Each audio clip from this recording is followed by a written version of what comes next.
in the industry. So welcome everyone. This is our first talk in the sustainability series for this year.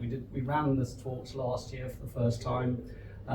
They've been successful, and tonight looks like another successful night, so thank you very much for coming. And tonight Simon's going to talk to us about biotechnologies. As you know, Simon and Jess are both here. Jess is the marketing manager.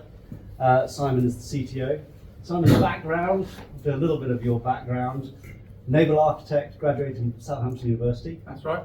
He's been a key man in a number of yacht design outfits with Jason Kerr and Plan K, and so very much helping. Stole my first slide already.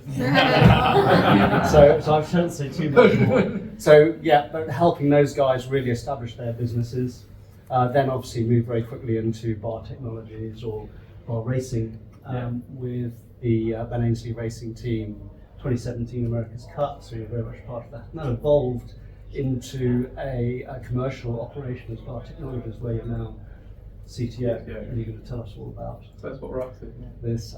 Jess was the sales director at RENA, the Royal Institute of Naval Architects, and has just joined biotechnologies as sales and marketing manager. Yes. And is responsible for bringing Simon all his business. Proud he hasn't run away from the marine industry yet. So these guys are going to take us on a journey of what's going on in this space at the moment, all the developments that are going on in maritime transportation, both in the commercial sector and also in the. So thank you very much, guys, and take it away. Great, thank you. As you said, my first slide. Simon Schofield. So I've been lucky enough actually to work in kind of yacht design when I left university. I studied in Southampton. I did ship science and naval architecture there. Went straight in pretty much to designing race boats. Worked for many, many years as a partner with Jason Kerr. Many boats that I'm sure you know, I've had a hand in. And then through that, we went straight into the America's Cup, got heavily involved in the Cup in Valencia. Spent some time with 1K, working on the Volvos, some of the earlier mockers he did, and on some Super Maxis as well. Again, kind of flipping backwards and forwards into the America's Cup. That was all in the time when we were in court and going backwards and forwards, and it was all the fun and games. And then when Ben formed Land Rover BAR as it was at this time, I was part of the kind of the founding team of engineers there. I was kind of design and engineering, led the engineering effort through the Cup. And then at the end of the Cup, we kind of were trying to figure out what to do next with the business. And there was always a desire as a group to develop something different out of the back end of that Cup. As you all know, the America's Cup is quite unique in that if you win it, you own the rights, you own the commercial rights, you pretty much write the rules alongside the challenger, you decide when, where, how. And because of that, the industry, especially the engineers in the America's Cup cycles, is very, very closed. We all leave a Cup cycle with a lot of knowledge. Generally, you're all let go. Then there's a set of protocols produced, and we spend 6 months in a magic merry-go-round. All these same engineers land up in different teams, all the knowledge gets spread around. And because of that, generally it doesn't make it outside of that cycle. So we always want to do something new. So we formed BAR Technologies, and competitive sport is quite interesting when it's driven by technology. Because in sports like motorsport, Formula One, the America's Cup, there is a strive to develop technology the whole time to increase performance. It's part of the game. And I think often people think about racing that you're in pursuit of performance, but actually, as an engineering team, you're not in pursuit of performance. Like many things in life, you're in pursuit of efficiency, and it's by driving efficiency that you increase performance. And taking that on board, we wanted to take that philosophy and kind of transfer it into the rest of the marine world, which obviously has lots of challenges I'll talk about in a minute around decarbonisation and how hard it is. And as engineers in the yacht design industry, hydrofoil yacht design industry, there's been a massive change. Like when I started my career 20-something years ago now, everything I did was completely different to something I do now. The industry has gone through a complete transformation, and it almost bears no resemblance in terms of technical competencies to it did then. And if you look at the development of the America's Cup over the years, we spent 150, 160 years to get from a displacement boat with some sails going upwind and downwind, I don't know, a VMG of 6 knots. A bit later we got into the J classes, maybe they did 9 or 10 knots. We had quite an interesting time in the 12 metres in terms of technical development. There was the first invention of effectively plastic race boats. There was obviously the keel in 1983, which kind of transformed that fleet. And then we moved into the AACC boats, which were 92 to 2007.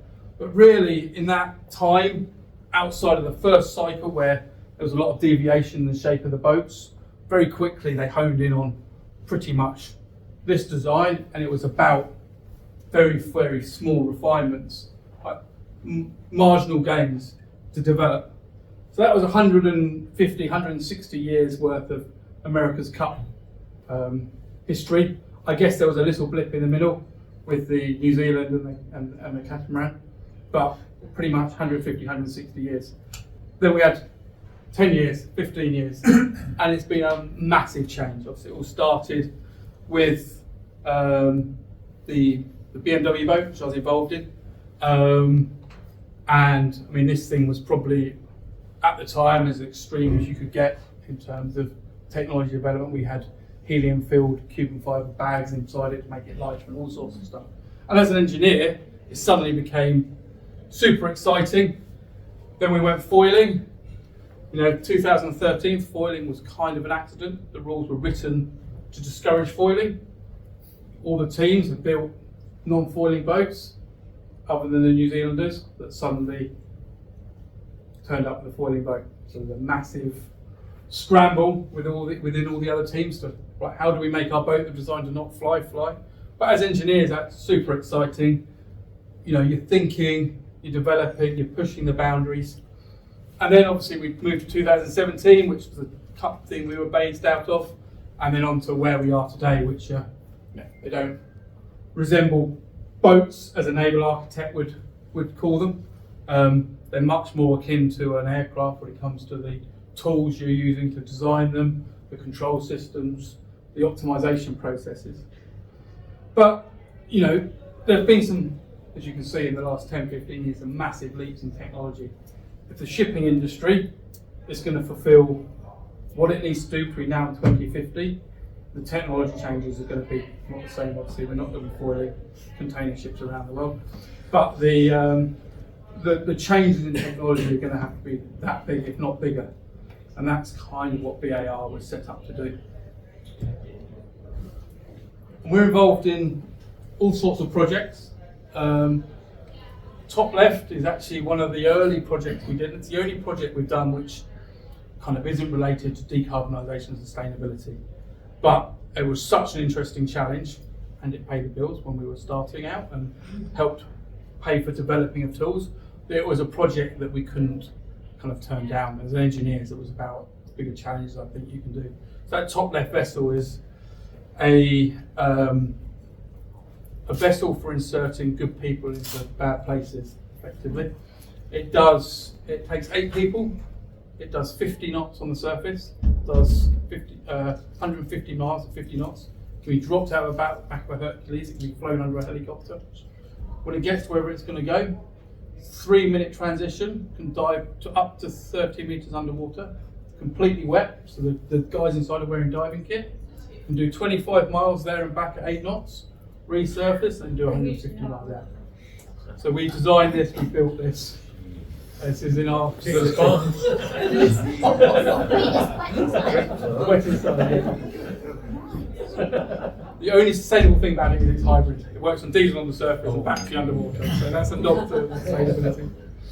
The next one is something we call FOSS, which is a semi-foiling, semi-displacement craft. And we fit that technology to lots of vessels, but this is a CTV that is used in the North Sea. It takes the technicians out to wind farms. You can't really see it in that picture, but it's very odd looking. It's completely asymmetric, so it's what you call a proa. It's a bit like a Polynesian canoe. But that's reducing fuel consumption by about 50% compared to the boats it's replaced. Then we do lots in ship efficiency and optimization, and that can be hull optimization. This is a new patented superstructure called AeroBridge, which we're just going through the final design, so that'll be appearing on ships soon. And that probably shaves between 1 and 2 tons of fuel a day, depending on the route. And then kind of harping back to the past, I guess, we still do some consultancy work, be that kind of yacht hull optimization, foil optimization, or doing difficult bits that other people don't want to get involved in. So we do a lot of work with Baltic. So this was the DSS boat they built, and we built the foils and the foil system for them. So it was challenging and constrained. But today, I'm going to talk about 2 things, as long as I don't run out of time. First, wins, which is probably the biggest product of the company at the moment, and just because it's fun and beautiful, a little bit about foiling powerboats as well. But if we just zoom out a little bit and look at the shipping industry and the challenges it's facing. Shipping is key to everything we do. It's central to our world. 80 or 90% of all trade in the world is transported by ships, and 95% of imports into the UK are sea-based. It's really, really efficient. It is by far the most efficient way to transport goods around the world. It's 33 times more efficient than putting something on an aeroplane in terms of emissions per tonne. But it still emits 850, 900 million tonnes of CO2 a year and contributes to, kind of depends on the matrix, somewhere between 2.6 and 3% of global emissions are assigned to shipping. If we look at the emissions per nation, you can see that China's obviously a big outlier. Interestingly, if you threw it for a different lens, you threw it through per capita or through GDP, China gets much more in line with the US. But in terms of pure emissions, they're the top 8 nations in the world. If shipping was a nation, it'd be sitting right here. It'd be 6th in the world. So it is a significant contributor to the industry. There's interest. The UK emits just under 400 tonnes a year, and it's number 17 or 18. So we need to solve this problem. Shipping, by its nature, is an international operation, and it needs to be regulated internationally. It can't be regulated on a nation-by-nation basis. And there's a UN body called the IMO, the International Maritime Organization. Its headquarters are based on the South Bank in London. It was established in the 1950s, and even then it hasn't changed. Its primary goal from the 1950s was to ensure the safe, secure, and environmentally sustainable future of shipping. It's quite amazing in the 1950s they were so forward-looking. It's got 175 nation states and 3 associate members.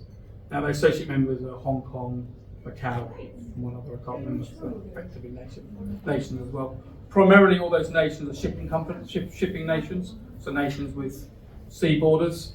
But there are a few that are exceptions. For example, Switzerland is obviously landlocked, but that's heavily involved in the shipping industry, so it has a place as well. This is their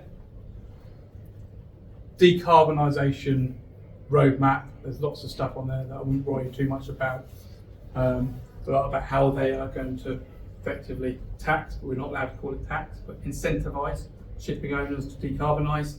and steps along the way. But basically, by 2030, the shipping industry has to reduce their emissions by 40% compared to the 2018 emissions as a global fleet. And the global fleet has grown about 20%, so it's more than 40%. And then, slightly woolly, net zero as a fleet by close to 2050. But, 2050, 2060, even that is a massive, massive challenge. Now, shipping is probably the hardest thing to decarbonise as an industry. We can't plug into an electrical socket and recharge. If we look at future fuels like hydrogen, they're very voluminous.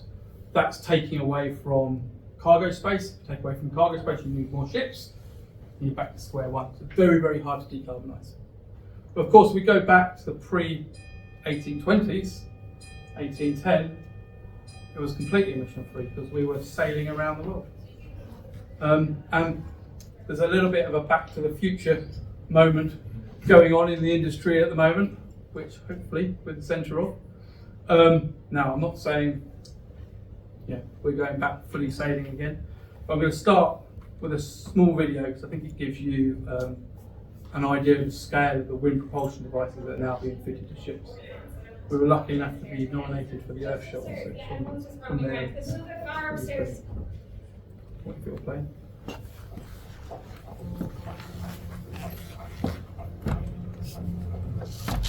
Give you an idea, this ship's about 1,200 feet long, to give you an idea of scale.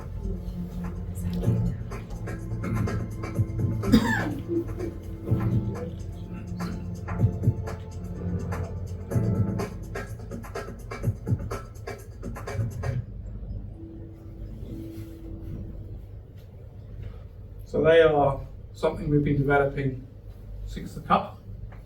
They're called wings, and obviously they are drawing inspiration on what we've done beforehand, especially when it comes to the tools and technology that we're applying. Obviously, nothing we did in the Cup is directly transferable, but the tools, the techniques, simulation methods are all very, very applicable. These wings are large, rigid, 3-element wings. I'll come to that in a minute. And they are doing like any sail would do on any vessel. They're capturing the wind, reducing thrust, and reducing the reliance on CO2 on the engine. To give you an idea, that vessel there, on a good day, I'll go into more detail later, but we'll probably be saving between 20 and 35% of its fuel consumption through wind propulsion. Obviously on a smaller vessel, there'd be even more. The wings are a patented 3-element design, and they're a very high lift wing, and I'll talk about that, and hopefully it rings something true from when you go sailing as well. This wing, which you can see, has an aerodynamic span from here to here of 37.5 metres. It's about 20 metres in total chord, so 750 square metres of area, and it weighs about 200 tonnes. The reality is off the deck it's about 50 metres. There's a smaller one, which we're just building at the moment for kind of smaller ships. It's constructed in a combination of steel and composites, so you've got down the middle a main kind of structural steel mast effectively, and then the aerodynamic shapes and the flaps are created using composites, and they're exactly the same sort of composites you'd use in wind turbine industry. They're even built in wind turbine factories. They're fully automated in their camber and their position and their shape. We don't need any sailors on board. You put them up and you forget about it, and they look after themselves. And everything we have to do, safety obviously has to be primary of the vessel, so they have active and fail-safe feathering. So if they get out of conditions, if it gets too windy and they're upright, they look after themselves. They put themselves in a feathering position effectively. They rotate so they hit the wind, and if they run out of power or there's a black on the ship, there's other methods internally that allows them to rotate and flap like a flag effectively. And because they're rigid, we can and the performance is well known. We can guarantee the thrust. The owner knows in a certain wind condition how much fuel he's going to save, or she. Couple of example installations. The bottom one you see here is the one you saw in the video. So this is a pretty big vessel. This is a 210,000 deadweight ton vessel, a Newcastle Max. It's got 4 wings fitted.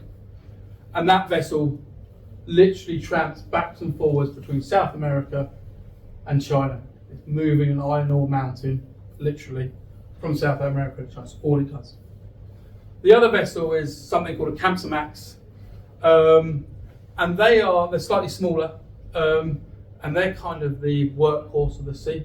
So that will transport everything from grain, soya, coal, a bit of iron ore, whatever's available, whatever. Cargill, who are one of the 2 partners, decide they want to trade around the world.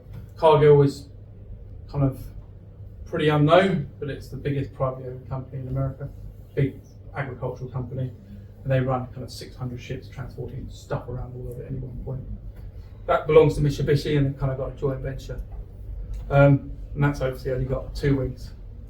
Since they launched that one, that's spent 18 months now, kind of doing a world tramping route. So it's randomised this route, and they've done that on purpose because they want to accept this across their fleet, and they want to understand how simulation and reality line up in terms of what they're saving.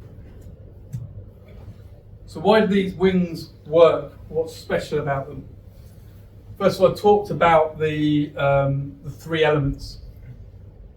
And you can think of the 3 elements like an aeroplane wing, and effectively operate like an aeroplane wing, but vertically. So rather than producing lift, they're producing thrust forwards. If you look at your aeroplane wing when it's coming into land, obviously they deploy their flaps in kind of this configuration. We will look out the window. And that allows them to fly slower while producing the same outlift, so it maximises their lift coefficient. Whereas when they're in level flight, the flaps kind of come in line, and it's a much more efficient device. It has a higher lift to drag ratio.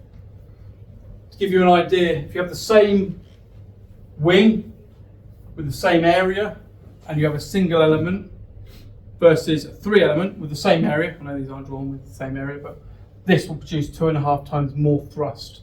This one will produce 2.5 times more thrust than this one. So it gives you a lot more thrust, but you give up some efficiency. There's times on a ship we don't worry about giving up efficiency, because all we care about is the power. And it's a bit like when you're sailing, you're going downwind, you're reaching, you let your outhaul off, you have a very deep, very cambered shape. That shape's not actually very efficient, but because all the thrust is in the direction you want to be going, and downwind the drag as well, it contributes to your performance. And it's exactly the same for us. When we're going reaching downwind, we're very deep, very cambered, very powerful shape. But when we want to go upwind, when the wind is relatively far forwards, and remember we're motoring, so our apparent wind is forwards quite a lot of the time, then we need to become efficient. Same as pulling your outhaul on, flattening your sail when you go upwind. We do exactly the same. We can turn into a very, very efficient shape. Obviously, we don't want Ben or John to have to come and sail on the ship, so that has to all be fully automated.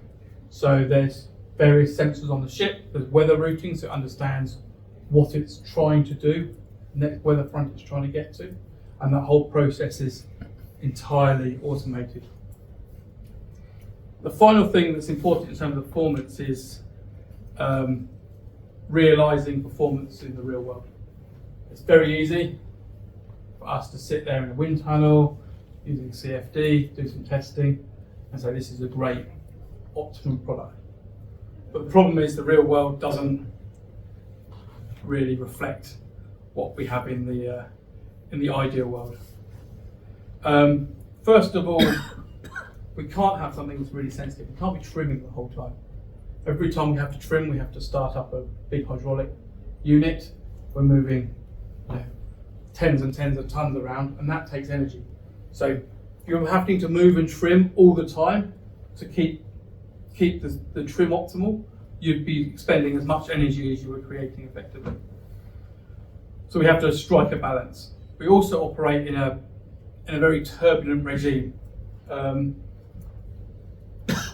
And the extents we can go to smooth that flow are very limited. If you look at America's Cup boat, even a modern race yacht, all the treatment that goes on around the bow, all the shaping to condition the flow onto the sails, up onto the jib, it's great, but so no shipping owner's going to let me do that because we're not going to transport any material around the world. So there's a lot of turbulent flow just in the background. There is from the ship, there is from the other wings. So what we have to do, we have to design a shape and a performance profile which is very forgiving. Now you can design something which has got a very peaky optimum. So if you're at the optimum point, you've got really, really good performance, but you move slightly either side of it, you fall off a cliff, and your performance is terrible. So what we have to do is flatten that out, so we give up a little bit of peak performance, but our averages are much higher. A bit like, if you end up with a really tight halyard on your jib, if you're Ben Ainsley, you can probably steer to it really quick. Us mere mortals, we just keep falling out the groove the whole time. It's exactly the same problem. And we do that through designing the actual shape of the aerodynamic sections to give that forgiveness. So the wings themselves have kind of 3 operational modes. They are upright, operational, reducing thrust, driving the ship along in up to 50 knots with gusts, up to 40 knots with gusts of 50 knots. So, anyone's been sailing at 50 knots, it's a lot of wind. And that for a ship is something like 97% of the time is spent in sub 40 knots in general. If the wind exceeds 50 knots, or if for whatever reason the crew don't want to be reducing lift, maybe they're manoeuvring or something, it goes into this active feathered position where the flaps align with each other with the main element, and it rotates so it aligns with the wind, and it can be up in those conditions in 100 knots of wind, full green water loading, so big green water breaking over the decks, and full icing as well, so kind of any conditions that you can expect the ship to realistically see in a day-to-day. And the third one is, as I mentioned earlier on, that's a kind of a fail-safe. If you lose power, the thing won't rotate itself, so there's some accumulators inside the wing. If the power is cut or you lose control, they trigger, things move on their own, and it goes into that configuration. The brakes are released, and it will just keep aligning indefinitely with the wind. So you're not endangering the ship, you're not stopping the ship being able to manoeuvre. And we have to make sure there's something called minimum power requirement of the ship, which means it can go against a headwind and a certain amount of wind to ensure it won't get stuck on a lee shore, for example. And we have to do those calculations with that in that configuration. That's the worst case. So it needs to be practical and robust for the crew. There's a few images here. This is really robust. This is about 70 knots in the Southern Ocean. One of my engineers was on board at the time. He's not a seafarer, he's a hydraulic engineer. He was sending me photos of the time I put 30 degrees on a ship. They've got to be really simple to service. The crews on these ships are massively busy, and they're only getting busier, and the ships are becoming more and more complex. So adding more to their workload is a problem. So this is, for a crew, is very much like servicing a deck frame without all the wire, without what they call the draw gear. Effectively, it's some simple hydraulic bits and pieces. It needs to be folding. So when you come into port, which unfortunately ships have to do, it's a pain. We have to get it out of the way so they can load. So it folds down onto the deck, folds away, so it doesn't stop vessels, doesn't stop the normal operations of the vessel. Very low power consumption, and it has to be class approved. And this is, a massive challenge. Shipping industry is massively conservative, or at least it has been massively conservative until this point.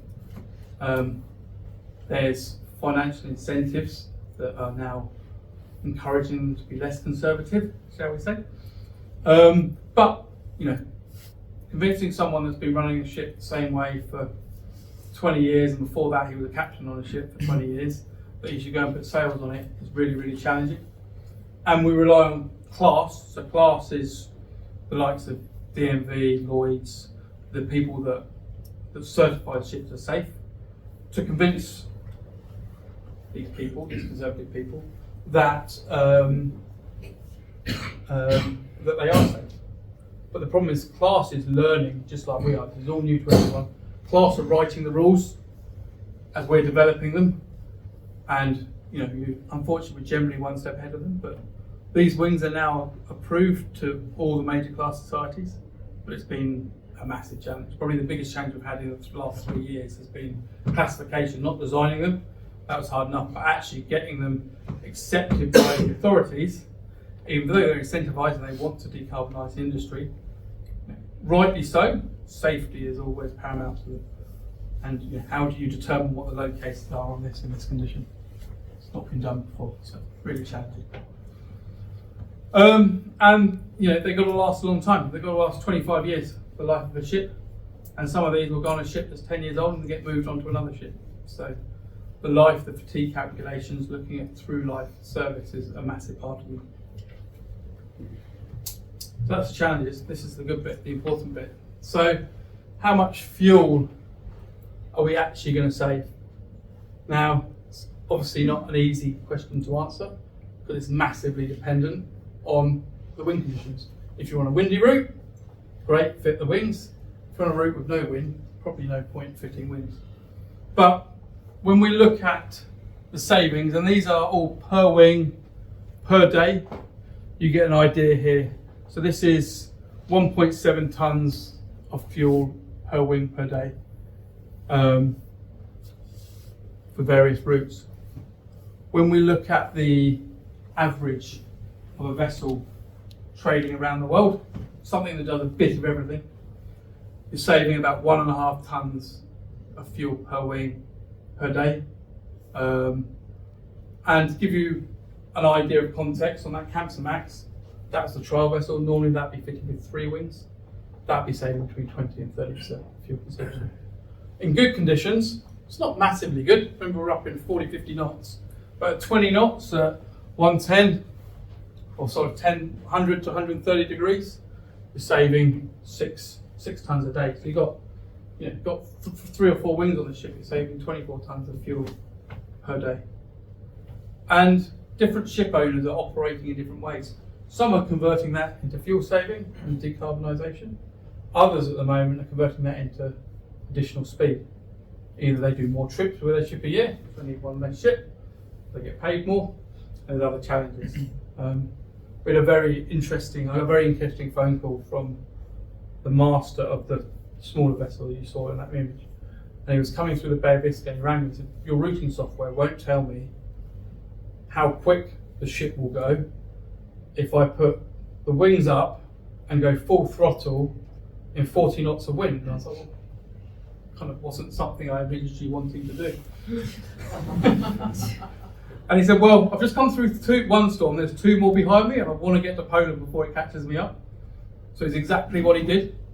Now, to give you an idea, a Max fully laden normally do 12, 13 knots.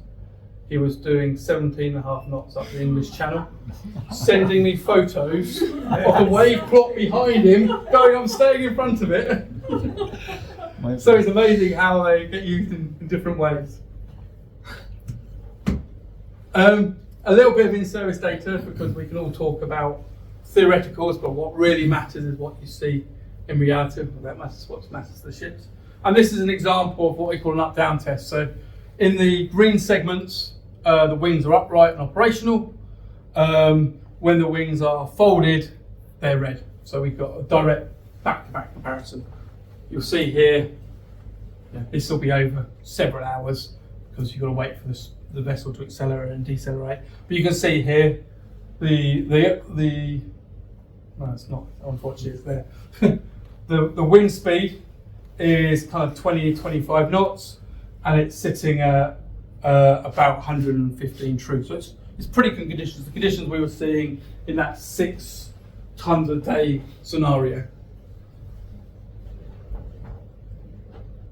And you can see when we put the wings down, we keep the RPM, so the propeller speed, the same. The vessel drops in the speed by about 2 knots. But not only does it drop speed, the engine power, effectively, which relates to the fuel consumption, increases. So we are going slower and burning more fuel. So funnily enough, when we presented, there's been plenty of uptake for the wings. We now have 2 production sites, one in Nantong in China, and that's it here, that's the production line there. And kind of China's important because China produces 60% of ships in the world.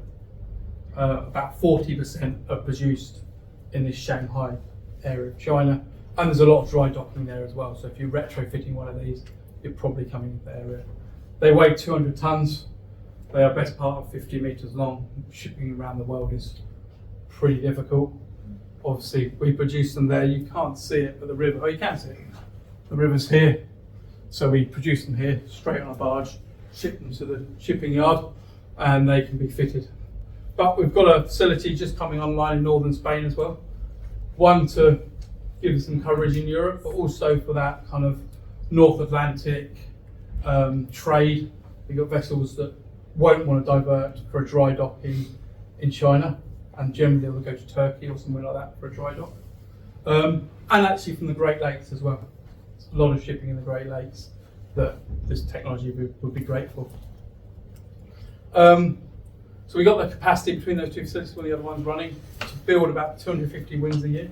And that will be split between 37.5 metre wing, which you've seen in the images, and the new slightly smaller wing, which is aimed at still large ships, but kind of the next run down, the bulk, the handy maxes and the bulkers and stuff.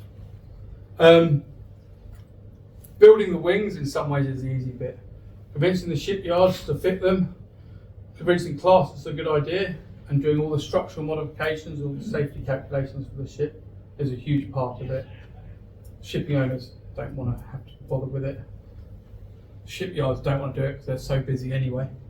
So we've had to build a full kind of turnkey ship design department just to get these fitted on the ship as well. So the ship owner comes to us, gives us the ship details, we liaise with the dry dock yard or the new build, depending on what it is, and get them fitted, installed and operational.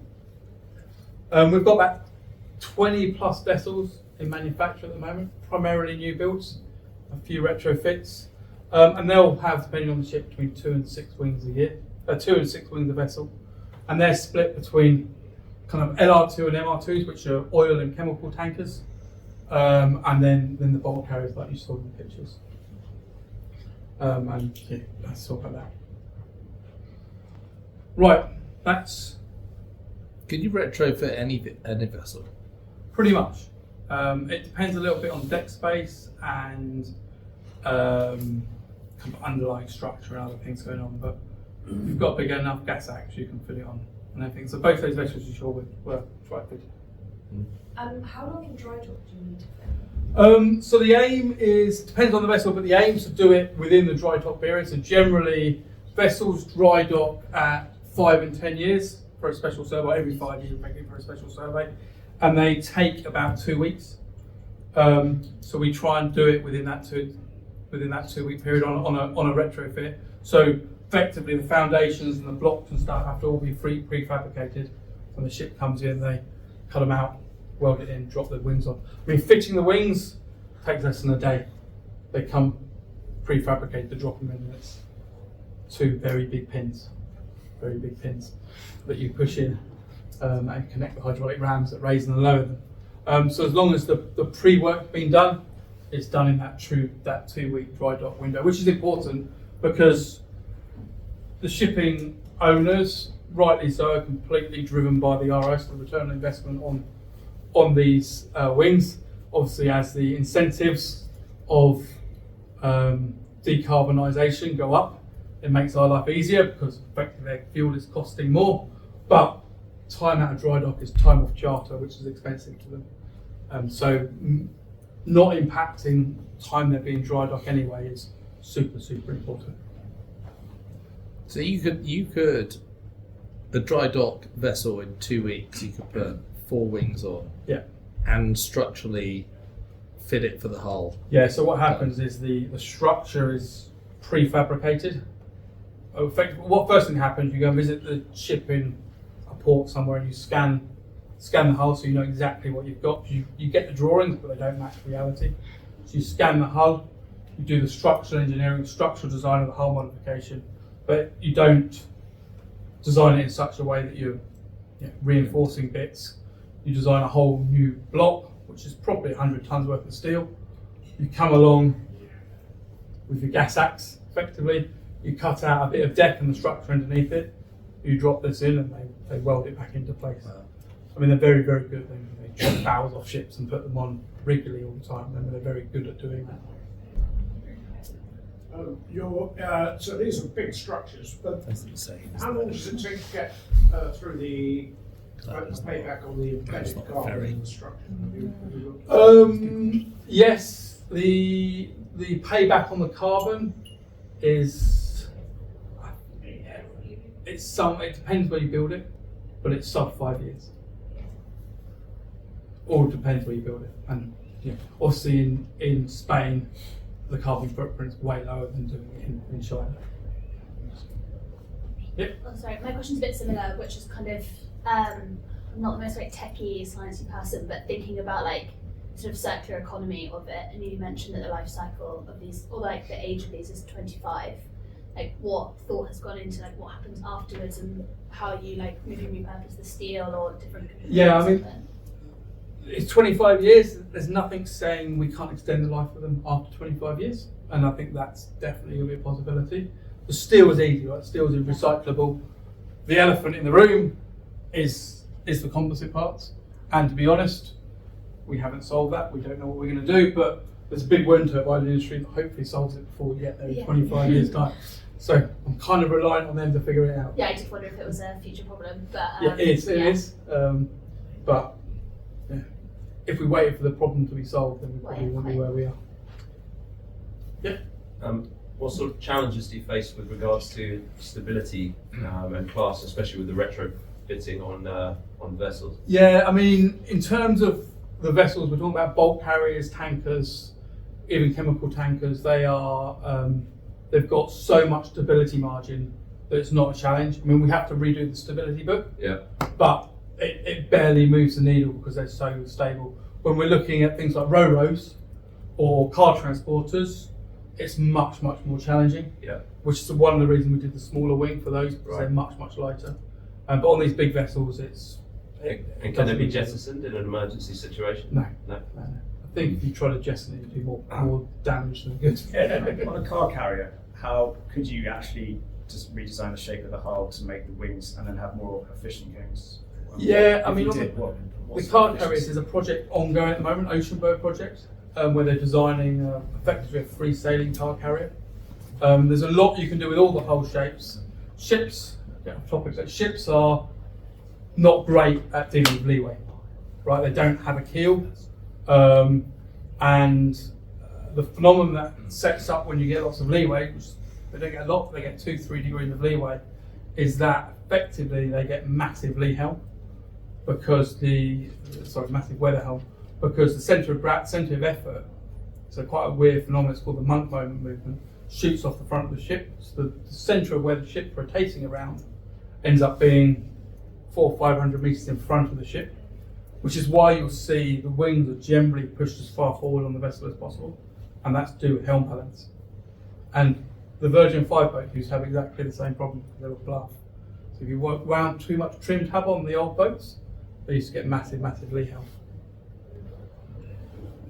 So what's your success in moving outside the 3 Shire founding partners? Say again, sorry? What's your success? Because I imagine these are quite expensive. Yeah, I mean, so we've got, obviously we have the 2, Cargill and MC were the first people, then Berger Bolt followed those. We've got, we're building wings for a company called Union Maritime at the moment. We're a big adopter of the technology. And then we've got 3 or 4 other unannounced customers as well. But just be able to tell you. I don't know how many shipping companies we're talking to at the moment, but it's huge numbers. I mean, I think every shipping owner is looking at wind propulsion in some form now, whether it's ours or other technologies. And you know, there are other technologies that are good in certain conditions. So we're flexible, we're good for world trade. If you were doing a run across the Baltic in a ferry and it was a beam sea the whole time, don't think it's going to fit a rotor, because they're very, very good, but they're very good in very small, unique weather conditions. Whereas we decided to design something that was good all around the world. Just on that point, flattener rotors, I think, are sort of 80 to 120 degree wind angle, under 25 knots. So when you're sort of making your pitch on this technology versus a mechanically simpler flattener alternative, can you just talk us through kind of the price point, complexity, the sales pitch? Yeah, sure. I was about to say Jess, but then she gave me a funny look. I would say the most obvious one was the one that you covered earlier, which is the 3-element wing. Yeah, no, I mean, there's a few things. A lot of rotors and kind of the blown sails, part of that's driven by especially on a retrofit, the installed power on the vessel. They actually consume a lot of power, so you've got to run a generator. But what we will do when a customer approaches us, we'll get a good idea of their operational profile, so understand their routes, understand their vessel, and then we will run routing based on between 6 and 10 years of historic weather data, kind of running every day, if you like, and then just some statistical analysis, telling what the probability of their fuel savings are, the distribution over the seasons, because some routes are highly seasonal. And we'll do the same for where we think other manufacturers are as well. And then it comes down to the route, the conditions, and the vessel. Ultimately, the ROI pays for itself. Do you think you'd be able to do containers? I think container ships are a challenge. I've been involved in some design of new container ships. If you're on a new container ship, it's a lot easier. But effectively on a traditional container ship, there's no structure high enough up that can take the loads. So I think that's the next step. The other problem with container ships is that they operate at high speeds. So it drives the apparent wind angle forwards, which is better for us, but it's still, you're reducing your returns. Who owns BR Technologies, and can we invest in them? Well, you can invest, sure. So the ownership is very close still to the ownership at the end of the 37 Cup. So the investors in the Cup team supported us when we, supported us, didn't give us any money, but gave us the IP.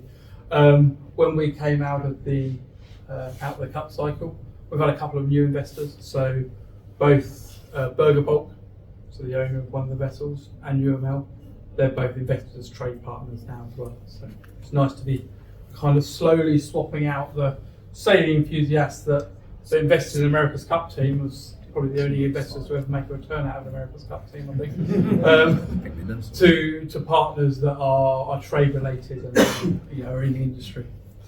I've got a question, but you've got a few more slides, and you wanted to take us through the foil. I'm going to take you on the foiling, but we can do that afterwards. It's fine. You're happy to? Yeah. So we've still got a little bit of time. So, but the question, just quickly before you move on to the foiling, was around the percentage of fuel saved in general. I know it's a bit of a question on the routes, etc. Well, the percentage is hard, right? Because it doesn't matter if you're on a 100-foot ship or a 1,000-foot ship. The amount of power, you've got to think of these wings as a power device, right? So the amount of power you're harvesting from the wind stays the same. The thing that changes is your denominator, the fuel you're actually burning. So the way to look at it in reality is tons of fuel you're saving a day, which is between, on average, 1.5 tons for a good route, 6, even 10 tons.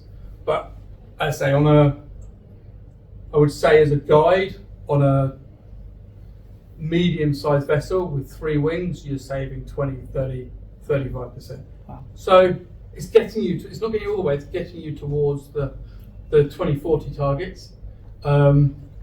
And we're getting a lot of interest from ship owners that are looking at future fuels. So that to get to the 2050 target of zero emissions, we're not going to do it with wind unless we're going to sail around the world, and it means that Amazon packages are going to take a lot longer to get here. And we're not going to do it through other decarbonisation methods in terms of energy efficiency. We can reduce the amount of energy we need, but we still need a green energy source. And those green energy sources are going to be very, very expensive. One, because they're scarce and we're going to be competing with the rest of the world. Aeronautics, trucking, industrial applications for fuel sources, energy sources. And two, that the bunkering infrastructure is going to have to be built out, whether that's ammonia, methanol, e-fuels. So we're seeing a lot of owners, although they're investing in dual fuel, zero emission ships, which technically, if the fuel was available, they could run 2050 in a zero emission regime, but they want wings because it reduces the amount of fuel they've got to burn, and that fuel is probably 4 times the cost, will be 4 times the cost of what it is now. It's probably 10 or 15 times the cost of it. Yeah. And shipping is already as efficient as rail per ton kilometre. Yeah, I mean, it is the most efficient way of getting stuff around the world by a decent margin. Rail is second. But the IMO is a UN body. They're all signed up to the Paris Treaty, and they've got to find a way to get there.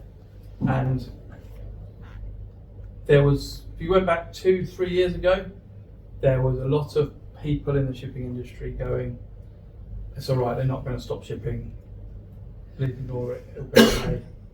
Okay, what's this decarbonisation thing? This is how we've always done it. Now, the regulations are coming in, they're starting to bite. So Fuel EU came in force this year, which is a sliding scale. If you had a ship now and you did nothing, in 15 years' time, you'd be paying 16 million a year in penalties on a single ship.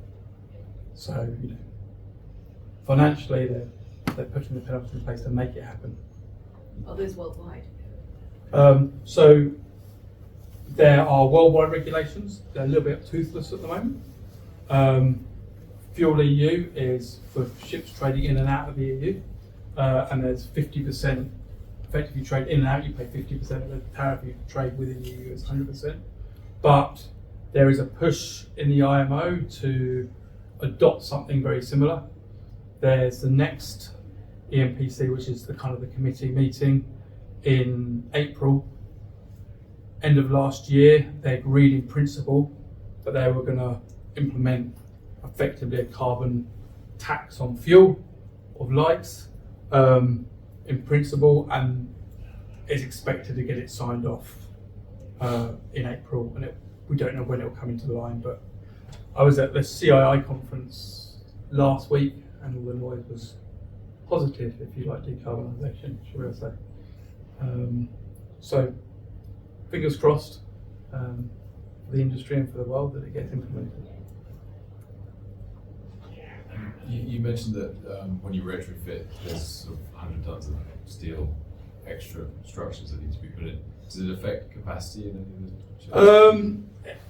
It does occasionally. You'll find a lot of, depends where you're loading and what you're loading. We did a study, and about 90% of loading, at least on the tankers, is volume constrained, not draft constrained. So, depending on where you are and what port you're in, there's a few ports which are shallow, and then it does have a restriction. It does limit your capacity, but 100 tons is almost a rounding error when you're loading 80, 90,000 tons. A bit closer to home, I just wondered when we were going to be able to see these on the solar. They've come up the English Channel a few times. One's yet to come through the solar, but I'm excited for it to come through the solar, that's for sure. But the smaller one has done quite a lot of trips. Done a lot of trips, comes from South America, mainly carrying soya, drops off in Spain, and then does another stop up in Amsterdam or Gdynia in Poland. So it'd be nice to get around it and see it and talk to the crew. Weather routing, active weather routing, was that already a thing? I don't know. I mean, ships weather route already, yeah. But they route around storms. So part of what we supply is a weather routing specifically for this, which is, we wrote it. It's very similar to, in some ways, to a yacht racing bit of software you'd use for routing expedition, a Adrena or something. I remember when I told the guys in the office we're going to write this, and they were like, "Oh yeah, that's easy enough. We'll do that." And then we realised that you've got a variable throttle that puts a whole order of magnitude on the optimisation problem. So it's kind of complicated actually, because you've got variable speed as well as variable route. But it's really important. To what extent is the cost of installation and patches offset by the lack of or reductions in energy? So again, it's depending on route, but on average, it takes about 5 years to pay for itself. Between, so say 4 and 7 years, depending on what you're running on what ship, and obviously on a new build it's shorter because you get a bit better deal. You're not cutting steel out and replacing it, just changing what's there. Should we move on to foiling? One more. It sounds as though you could sail up to the dock, but presumably they don't do that. Do they sort of lower the wings 10 miles before they get to harbour? Yeah, and it depends slightly on different port authorities, but yeah, they'll lower them as they. There's something in shipping, this term of end of passage, which is affected when they start throttling back, and that's when they'll normally lower the wings onto the deck. It takes about 20 minutes to get them down. What's it been like, or has it been fun moving between like America's Cup yachts and giant? Yeah, it's, to be honest, this is more challenging and more broad than when I was in the Cup. I spent 20 years or not doing the Cup, and actually a lot of it becomes quite repetitive. It's back into the marginal gains, it's looking at the same thing. It's all very exciting, the bits we see on TV, but the hard graph behind it is at times a bit mind-numbing. Whereas this has been real challenging, no rules, well, within reason, no rules, free thinking. And, we'll talk about foiling in a minute, and it's a bit crazy sometimes I get home and I've been working on this, and then in the afternoon been working on a foiling luxury boat. So it's really nice, rounded engineering challenges that, is attracting good engineers to the business as well, which is obviously key. Yeah, I see a lot of parallels because I have I live on a barge, which is like 80 feet long, and then I also sail small boats, and so there's that kind of the weirdness of moving between the two different ways of doing things.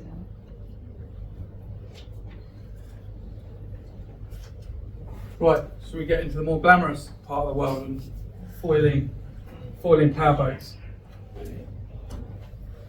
But hydrofoils aren't new, right?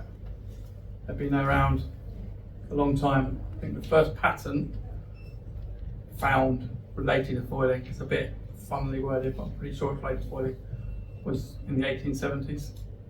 And then the first major development happened around 1900 in Lake Missouri, which is quite nice. You'll see that photo was taken on Lake Missouri. There's a lot of testing. It's quite nice coming home. And the first passenger ferries were around in about 1970. And obviously one of those was the first one, Lake Missouri. One of them was the Red Jet, which I'm just about old enough to remember. But that was around until the early mid 90s. I think it effectively came out of service in the early 90s, and they got rid of the last one late 90s, and that got replaced with slender catamarans, the Red Jets that we know now. And that's because a catamaran is more efficient and a lot simpler than that hydrofoil. So why have we gone to foiling yachts, foiling powerboats? Why not we racing around in catamarans? How come suddenly we're going quicker when we're racing a foiling boat? And it's all down to the shape and configuration of the foils. So traditionally, you went on the Red Jet, you can go to Greece and go on a foiler now, they're the same. they have this configuration, and they're surface piercing foils, and they're angled. And that produces a very controllable shape. If you turn, if you roll, if you speed up, it gets higher, it reduces the area. So imagine you fly up faster, the vessel kind of rises up out of the water, you have less area, lift is constant for a given speed. So it self-compensates, it has an inbuilt control system. And actually structurally, you've got lots of places you can put bits of structure to support the foils, so they're quite easy to build, quite easy to produce. But the problem is, lift is always perpendicular to the foil, so we're producing lift, not vertically. We want to produce, it's quite easy on a foiling boat, the maths. It weighs 20 tons and you want to fly, you need to produce 20 tons of lift. But we're not producing lift in a vertical direction, we're producing lift at an angle. So if we're producing lift this way, we get a vertical component to the lift and a horizontal component. So this one is producing a horizontal component this way, which will make the vessel want to go that way. And this side is producing one in the other direction. So you've got two horizontal components of force acting against each other. Make the maths easy. Say these foils are at 45 degrees, they're not. But for every ton of lift you wanted to produce, you have to produce 2 opposing tons of side force.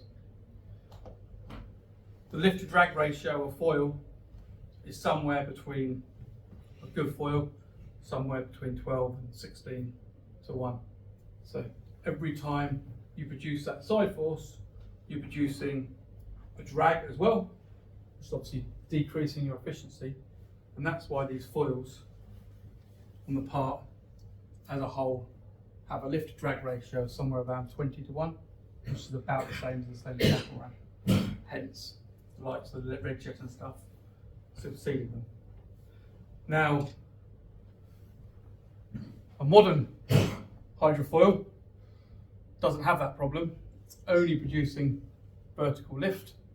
Yeah, we get a little bit of drag from these verticals because they're going through the water, but it's very, very small. But it's naturally unstable. Effectively, you've got your centre of rotation somewhere here and your centre of gravity here. So you've got an upside down pendulum. A bit like balancing a broom on your finger.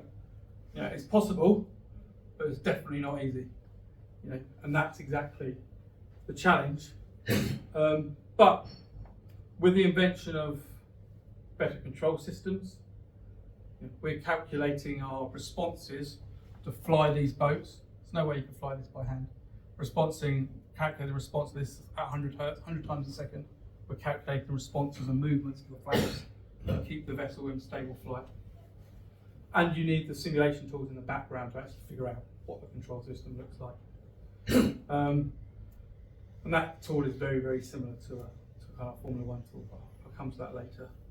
Also, kind of the advancements in materials, carbon, not just the carbon material itself, but understanding how to engineer and use it better means we can kind of support these cantilever beams, these structurally inefficient beams, and make them very, very thin, so hydrodynamically efficient, whereas we wouldn't be able to do that in the past with alloy or steel. So, compared to a planing boat, a modern hydrofoiling powerboat reduces the energy consumption by about 85%. Obviously that unlocks electrification. Batteries are heavy. If you try and put batteries in a traditional boat, you either go very, very slowly or you don't go very, very fast, very far. As soon as you reduce the energy requirement by 85%, unlocks a whole new world. And actually it increases ride height. You wouldn't believe how comfortable a foiling boat is in a chop. You don't get all that slapping, that feeling of a rib. It's like being on a magic carpet. And there's additional benefits of reduced wake and reduced noise. I think it's going to mean some people have to change their regulations. In Lake Missouri, there's no wake requirement outside the marinas. It means you can do 30 knots up to Marina Bay. And no one can say anything about it. But there's a misconception that they're not good in bad sea states as well. And actually, if you use something that we call a skimming mode, they are better than a traditional vessel. So skimming mode is when effectively you put the boat pretty much on the water. So 80% of the displacement is taken by the foils, but it's still in contact with the water. And that lever, that pendulum, suddenly got really short because you put it in the water. So now you're trying to balance a really short broom, but you've got all the control you still had because you've got the full flaps, and you can make the vessel skip from crest to crest, and it's great. I took that boat, which has only got about this much freeboard, from Cowes to the mainland in about 35 knots, winds against tide, and I didn't get wet once until I made the mistake of stopping off Cowshot and a wave broke over the whole boat. I got absolutely soaked. But I went the whole way across. You could sit there. The front foils would sit in the trough. The rudder would sit on the wave behind you, and you could just drive around all day long. So this misconception that foiling boats aren't good in the sea waves is wrong. It's actually, I'd much prefer to be in a foiling boat in non-foiling conditions than a rip or something like that. So I love this boat, so I'm going to talk about it. So this boat was commissioned by the owner of Big Spirit, the owner of Spirit 111, and it was actually a collaboration with Spirit Yachts. He wanted a boat that was a nod to a very famous design called Baby Bootlegger. He also had a rum runner, and he wanted something that was classically styled, but I've been sitting in a marina and people think it's a really well restored classic yacht, but it's got these tricks under the hood. So it actually is a wooden hull. There's quite a lot of reinforcement in carbon, but it is a wooden hull. It's 35 foot long, fits in a 40-foot container, so it gets shipped around the world. He wheels it in and ships it off to wherever the yacht's going, so it follows him around. And it has kind of two configurations. This thing is kind of two-seater configuration here. And then those come out and turn upside down. It's got a big eight-seat rounder, kind of a bench seat. This is in kind of yacht mode. This is lake mode. So there's different fly height settings. And this is maximum fly height, and you can see the junctions. If you look carefully, you can just see the wingtips coming out of the water. Wouldn't be doing that going across the Solent, but in the lake, it's a good party trick. 100% electric. Foils retract, so the foils come up into the hull, or to the bottom of the hull, so you can bring it into shallow water. Takes off at about 16 knots, depending on the sea state. 14 knots if it's flat, 16 knots if it's wavy, and has a maximum speed of about 30 knots. Cruises between 22 and 25. What you find with foiling boats, the drag curve is very, very flat. So really your fuel consumption per mile is pretty much constant if you're doing 18 knots or 25 knots. And on a charge we do 100 miles. So a single charge 100 nautical miles. We've done it in stints. I'm going to test it this year because we're going to do Monaco to Corsica, which is 96 miles. I've been invited to go on the trip. And then once you get to dock, there's a couple of options. You plug it into a quick charger or into 3 up to 32 amp sockets in the marina. So 3 to 32 amp sockets is 4 hours. It's kind of overnight on 16 amp sockets, or depending on the fast charger, an hour or 2.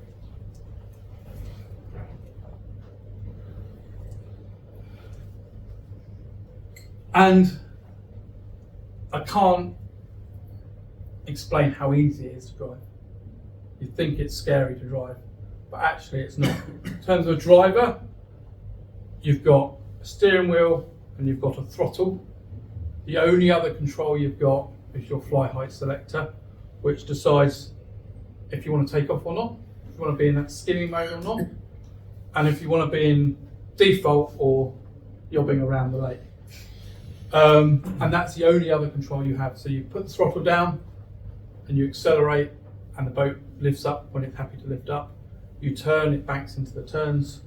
If you are too aggressive, the vessel is naturally set up, so it will always run out of fly height control before roll control. So the worst thing you do in a foiler is you turn a corner, you're banking, you lose flight control, and you fall outwards out of the turn. You can imagine how aggressive that would be. So what the vessel does is it will just land itself, and as you straighten the wheel up, it will take off again. But I've had, if anyone's driven a rig for 10 minutes, I could put you in the boat, and within 5 minutes, honestly, you'd forget you're driving a foiling boat. I've had journalists in the boat with me that have been nervous about driving a boat. We've gone out and driven around, and 5 minutes later, 10 minutes later, we're doing an interview, and I said, look, you realise we're foiling around. Totally forgot. Mm-hmm. So how does it do that? Pardon? I'm intrigued, because you'd think the natural thing would be the boat would fall outside of the turn, but you're saying because you fall down, it goes the other way. So all to do with the ratio of flap area versus. It's all to do with the geometry, because we want that behaviour to be embedded in the vessel. Yeah. We don't want it to rely on the control code to behave like that, because control could go wrong. You can get ram stuck. You want it inherent in the design and the layout of the foils that it performs in an falls in, not safe out. way. Yeah, it's quite complicated. Yeah, I mean there's a fundamental difference between foiling a sailing boat and foiling a motorboat. When you foil a sailing boat, your centre of thrust is up here somewhere. You know, your thrust is coming from the sails, which is why you see the dramatic pitch pulse. Right? Generally, the rudders are pulling down, especially on a high performance boat, increasing your righting moment, making the boat go faster. So generally, the boats are pitch unstable. They want to go bow down, and that's all to do with the centre of thrust is. Obviously, our centre of thrust is down here.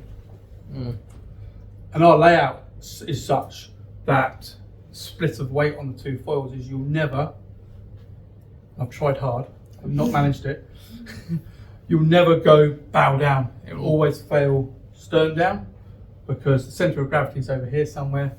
Most of the displacement's on this foil, the thrust is back here, so it'll always sit stern down. The other difference is on the sailing boat, you've got your main foil out the side, and effectively you've got your wing trimmer or main trimmer balancing effectively righting moment at heel, just like you would on an air boat, and you're sailing on that foil. For us, we're unstable in pitch. So we're an upside down pitch and we want to fall over the whole time. We have to control that through an active control system. I mean, just the torque of the propeller turning when you accelerate and decelerate, you have to compensate for in the control code. Otherwise, when you accelerate, you put torque into the boat and make the boat fall over. So you're relying on your control code to balance that through. Do you have to write different control code for each configuration? What do you mean by each different configuration? Different size of boat with slightly different foil setup, then you would need to. Yeah, I mean the base code's the same, but you have to tune the gate, and I'll talk about that in a minute. What if we hit a log? Pardon? If you hit a log. Split it. Yeah. So hitting stuff on foilers is it's a challenge, right? So we always use a seal as our design case. So if you hit a seal, you've got to effectively survive it and be able to motor away. I've hit logs on this, mainly because this is a really weird thing. I saw the log. I was actually on the lake, and naturally, right, you throttle off and you expect to stop. But when you throttle off in a foiler, nothing happens. You just keep going because the drag is so low. So I throttled off, just cruised straight into the log, and it clunked around. And actually, this whole idea that you pitch in doesn't happen. You'll see a video in a minute as well of we did a round island attempt, and maybe we weren't potentially paying as much attention as we should be of some cats. And we hooked a lobster pot, or the line of the lobster pot actually, and sort of all of a sudden heard this high pitch whizzing and saw a lobster pot boy skipping towards the surface towards us. But you know, we stopped before it got to us, untangled it, and other than a little scuff on the front of the foil, like if it wasn't for the noise, we probably wouldn't have known. You didn't feel it in the motions at all. So you've got to do a few key components to foiling boat. You've got the main foil. There's different configurations, different approaches to this. You'll see there's generally two approaches in the industry. There's this kind of main foil around the centre of gravity, and the aft foil, which is what's come from kind of the race boat background and naval architecture background. And then you see the other layout where they have an even distribution of foils at the back, foils at the front, and that's generally come from people that have come from a kind of a drone background, because it's the control of that's very akin to drones. The only problem is keeping the front foil in the water when you're throwing it off some big waves. But you've got the main foil, and the main foil will have at least 2 flaps on it, and those flaps are independently controlled. So by moving the flaps, we can alter our centre of roll, so we can change the roll and correct for roll. Then we have the main foil aft. That controls your overall pitch of the vessel. So by changing the angle of attack of this aft foil, we can change the running attitude of the boat, which obviously changes the angle of attack of the front foil as well. So that's call it our course control. It helps pitch the bow up and get it onto the foils, and then as you accelerate, it helps trim the boat flat. So we'll aim to run at 0 trim when we're foiling. And then embedded, it's our approach, embedded in that aft foil is the electric motor. The electric motor on this boat is about 40 horsepower. Candela? No, on this boat here. Is it a Candela engine? No, this is our own It's your own motor. Okay. So it's a electric motor with a 2-stage gearbox at the back end. Different approach to Candela. Candela counter-rotated very small props, very high RPM. Whereas we've got a gearbox that allows us to go bigger propeller, theoretically more performance. This, to give you an idea of size, this motor, when we wind it to its full capacity, it will push out continuously about 160 horsepower.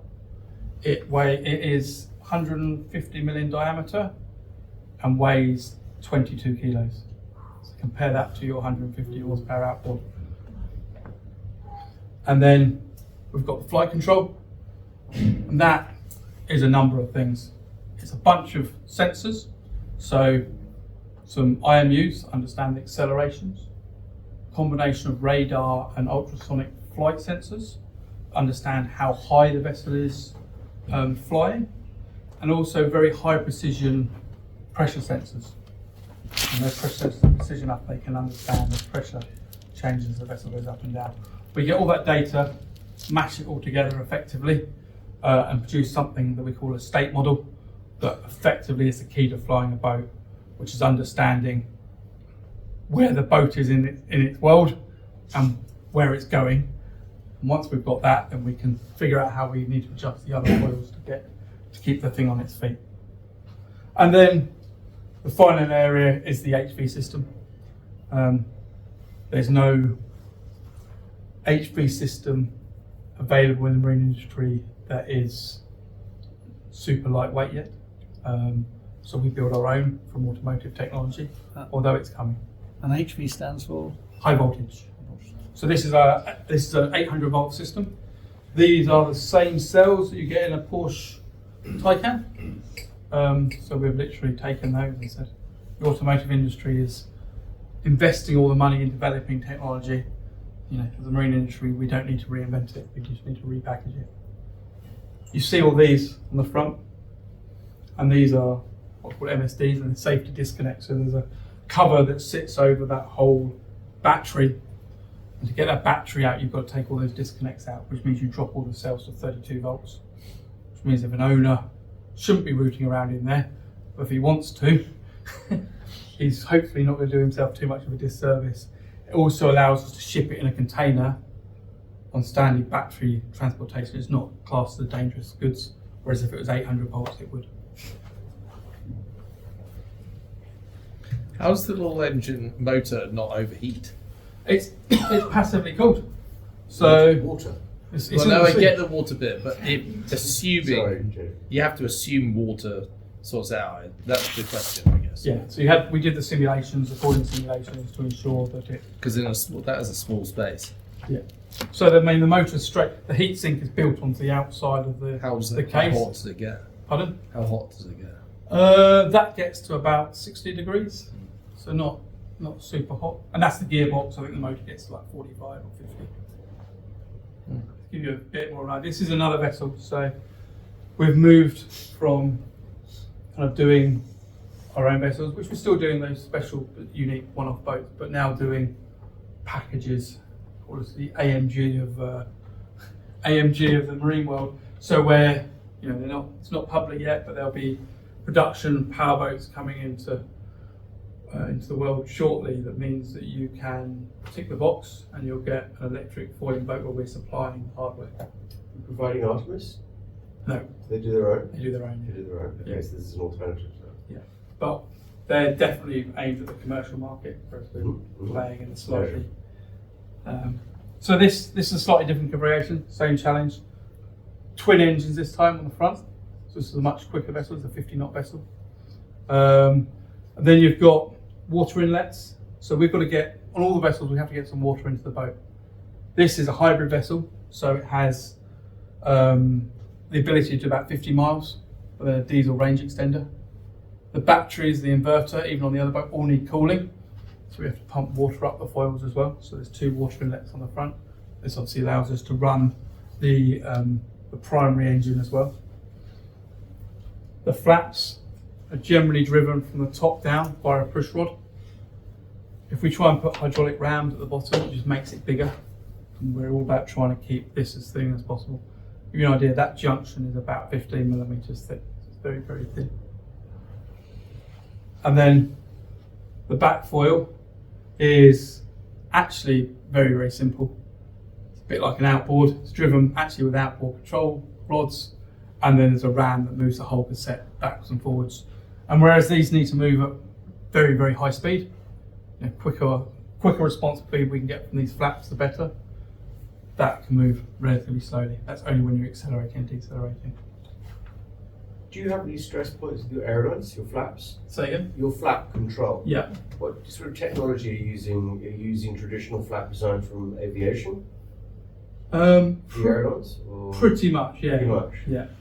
Do you drive the software using aviation technology No. in terms of the combination of what's available? No, our software is custom written from the ground up. Have you looked at the aviation technology in terms of classification approvals and what you can gain from it? We actually primarily design to the automotive standards because we're using automotive hardware, automotive tool chains. And that works with the yachting classification? That's a very interesting subject.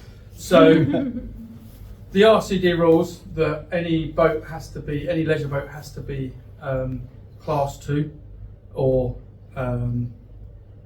the UK equivalent now. The first line in the rule says these vessels are excluded and shall not be classed under this rule, and about the third line is a hydrofoiling vessel. So it is a challenge right now that everyone in the industry says, can we class? No, you can't class it, but we want to prove we're safe. Well, the thing is with the aviation technology, it's bound to be, because the speeds and the velocities are far higher than the classifications for yachts, although the loads are very different. Yeah. You'd think that if you plagiarise one, you could shoe one into the other. Which is, there's a working group at the moment, Do you know where we're they part are? of, writing a set of rules for exactly that. What we've worked hard on is making sure the software is not safety critical. So we've worked on the physical layout. The difference from a plane, I guess, is if the software goes wrong on a plane, we fall out the sky. Software goes wrong for us, we land. And we had some very exciting times. You mean pitch mark? No, actually not. I was going to say, we had some very exciting times, and admittedly, I was on the chase boat and let the control engineers that wrote the control test this. Helmets, body armour, divers in the chase boat, going out and inverting flaps. doing the worst case scenarios and making sure the boat remains safe if there's a failure. And it's inherently safe. It's inherently fair, so always designed to fail safe. Maybe more test pilots. Yeah. What is really important though, is all revolves around simulation. So this is our simulator. And it's key to everything we do really. It's component based. Not the gunbox. Is this a gunbox? Similar? It starts at the gunbox. So I think everyone started with gunbox and built it in their own direction. Built their own physics models inside it. That's the solver is the gunbox solver, yeah. So it's better visuals. Yeah, exactly. I don't know. It's component based, so we can swap in and out components. We can change our foil sizing. We can bring in high fidelity models, so we do CFD and bring in high fidelity models, and we can introduce sea states, which is really important because we're always looking at how do we perform. It's easy to foil actually in flat water. What happens when you hit waves? And we can put in hardware limits, so we can the speed of response of rams, accelerations, and the like. And you can see here we've got a few things going on. So this is the throttle position.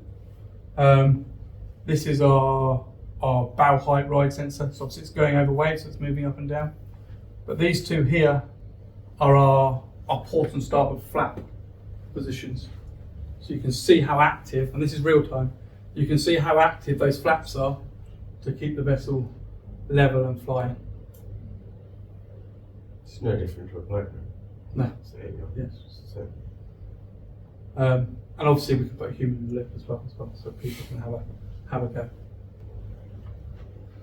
Right, I'm keeping everyone. So is there there's a gyroscope. You think you're a boy or a girl steering this, thinking, "Oh, great, look at me."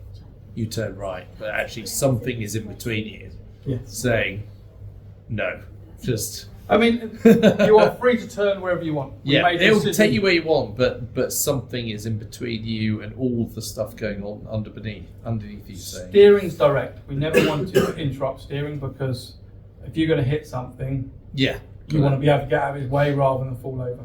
But the way the vessel responds is completely controlled. So when you turn into a turn, the vessel will bank you into the turn. So always the idea of the gin and tonic test, right? You can turn around in a circle and your gin and tonic won't spill, it will stay on the table. So trying to keep the centre of gravity going through your Champagne, yeah. Good to know. Yeah. So so when you turn, you will actively bank into the turns. When you slow down, speed up, the pitch control. So it is honestly like driving a normal boat, other than you don't hear any noise. Thought of then with this was a bit of fun. So while we were developing this boat, someone broke around the Isle of Wight record for an electric boat and did it in 6 hours. And it was like, well, this is a challenge. So we went and had a go. So an hour? No, 2.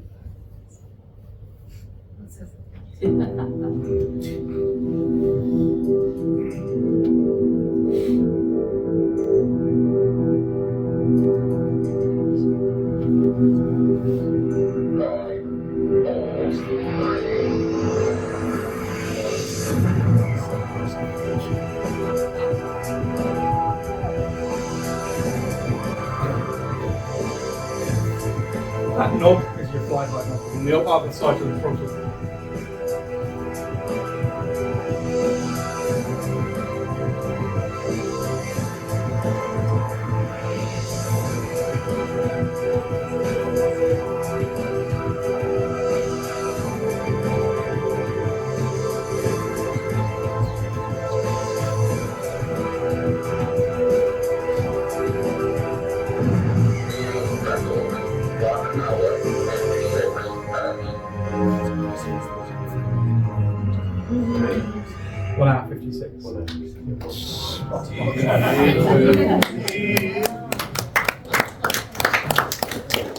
And was the owner of the Spirit there?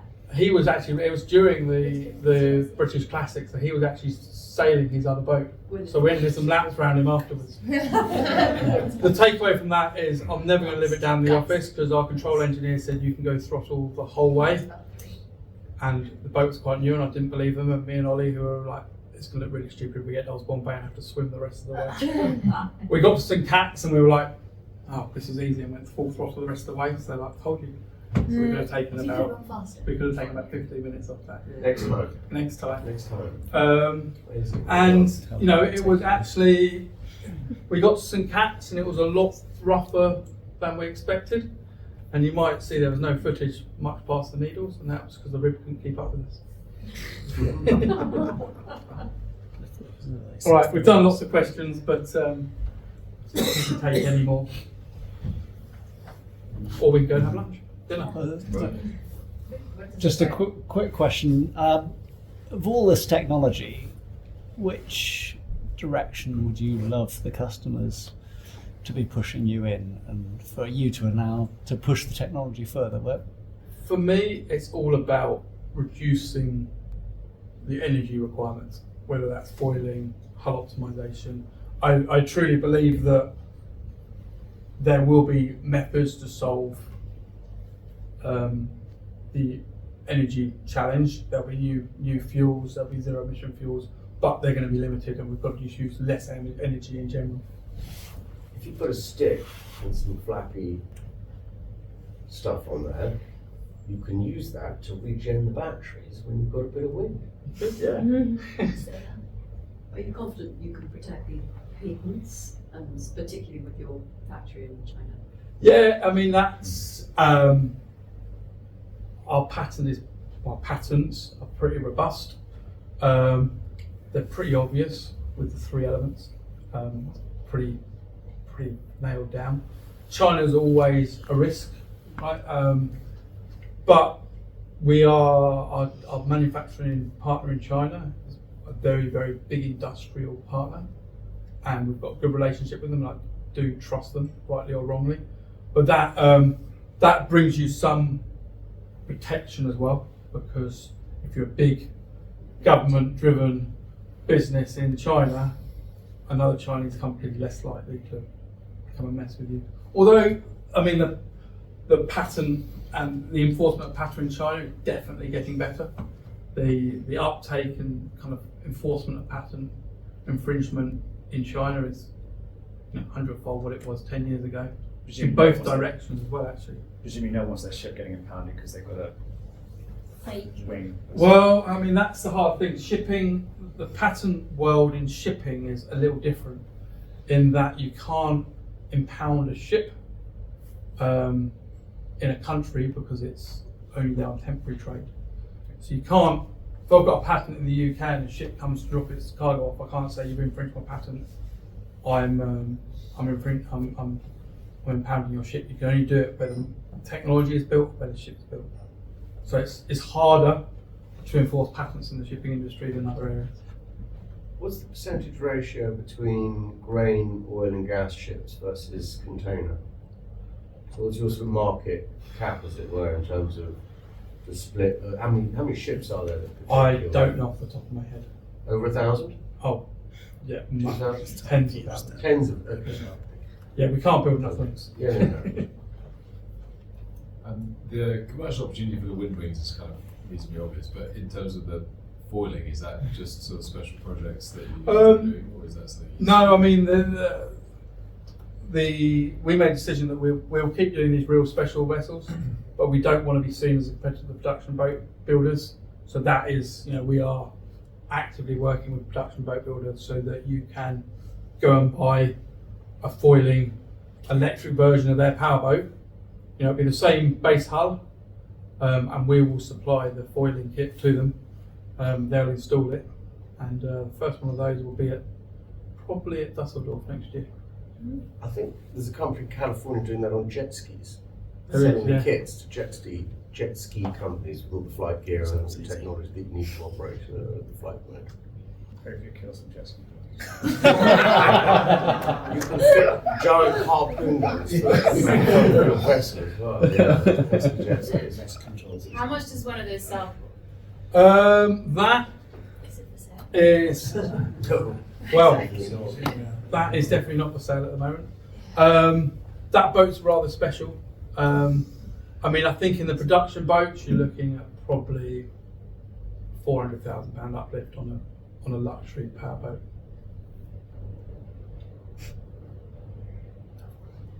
Very ambiguous. Or like no, seriously, if you're buying £1 million boat, it's probably 1.4 if you're buying a foiling version of it. That one's a bit more. You'll make that back on fuel though. Yeah. Great. Okay. Well, More questions? I think that's a fascinating talk, Simon. I mean, I'm certainly getting into the areas that I wanted to find out more about, and it's great to hear it coming directly from you. Just thank you very much.